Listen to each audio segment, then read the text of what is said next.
So, in today's world where algorithms can literally move markets and data is king, what does it actually mean to do the right thing? We're about to dive into the ever changing world of accounting ethics, where timeless principles are meeting some serious, high stakes digital challenges. All right, let's get into it. Okay, to kick things off, I want you to think about this for a second. What's the single biggest threat a company faces today? Is it some brand new competitor? A crazy market crash? Maybe another global supply chain mess? Well, the real answer? It's probably not what you're thinking. See, the most dangerous threats, they usually come from the inside. A balance sheet that's been manipulated with numbers that are just plain wrong, that can absolutely destroy a company's reputation, make investor trust just vanish, and trigger a total collapse. The stakes really couldn't be any higher. And this gets us right to the fundamental tension at the very heart of the accounting profession. You see, an accountant's real duty isn't to their boss or even to the company's stock price. It's to the public, to all of us.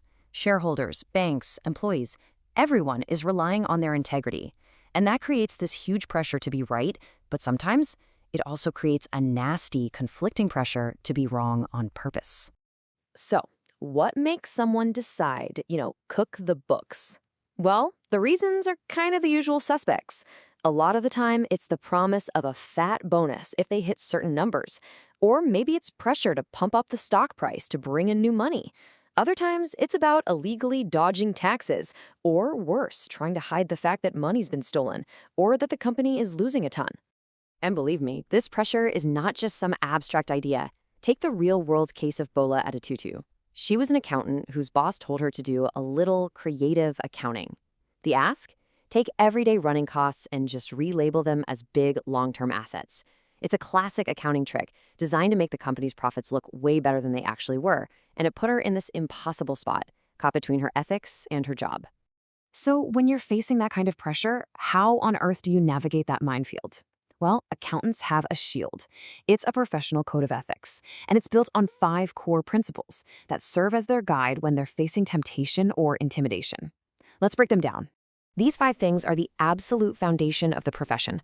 First, integrity. It's simple. Be honest, be straightforward, even when it's hard.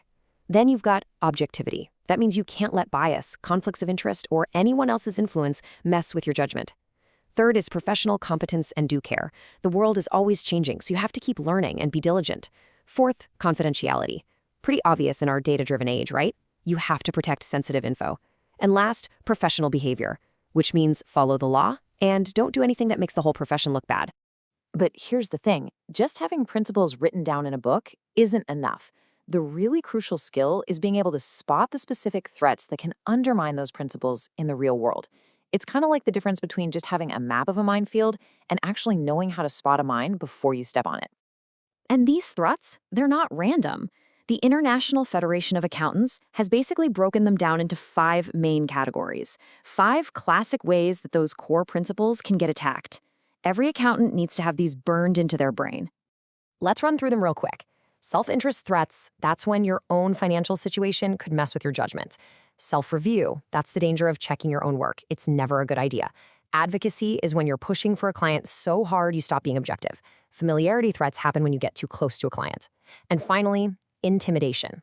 That's being pressured by a boss, which is exactly the threat Bola Adetutu was up against. Okay, so we've got the rules, we know the threats, but just when you think you've got the game figured out, technology comes along and completely flips the board over. The digital revolution has created this whole new frontier for accounting, full of amazing opportunities, but also some pretty serious new risks. And honestly, you can think of technology as the classic double-edged sword. On one side, it's incredible. It automates all the boring stuff, gives us data in real time, and helps us find insights we never could before. But on the other side, it opens up brand new doors for fraud, makes companies vulnerable to hackers, and creates a whole new set of risks with everyone working from home. At the center of all this change is something called virtual accounting. We're talking about using cloud software and other digital tools to manage a company's books from anywhere in the world. The days of giant paper ledgers locked away in a file cabinet, they're over. Today, a company's entire financial story can be accessed from a laptop at the kitchen table. And that is a massive shift. This new digital work-from-anywhere world, well, it has a dark side. With all this super sensitive financial data zipping across networks and with teams spread out all over the place, the bad guys have found a ton of new weak spots to attack. And here are some of the biggest threats we're seeing right now. Business email compromise, where a scammer pretends to be your CEO and asks you to wire a bunch of money. Phishing scams, trying to trick you into giving up your password. And ransomware, where hackers lock up all your data and demand a ransom to get it back. It's so important to see that these aren't just IT problems. They are direct attacks on a company's financial integrity.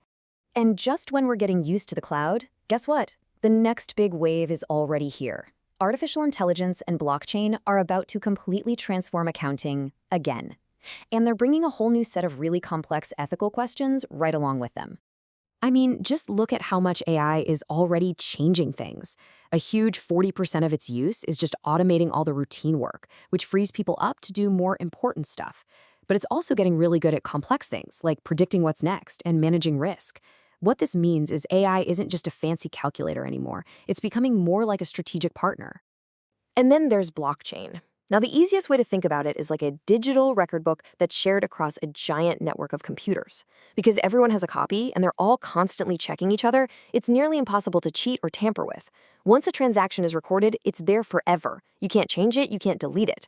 For keeping track of things like who owns what, this technology could offer a level of security and transparency we've just never seen before.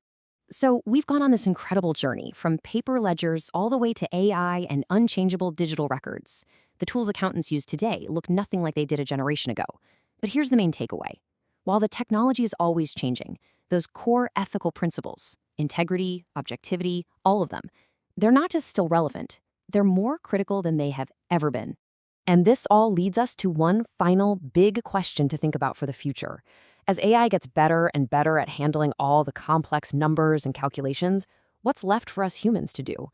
Could it be that our most valuable skill, that uniquely human quality of integrity, just that simple, solid commitment to doing the right thing, will become the single most important asset in the entire profession?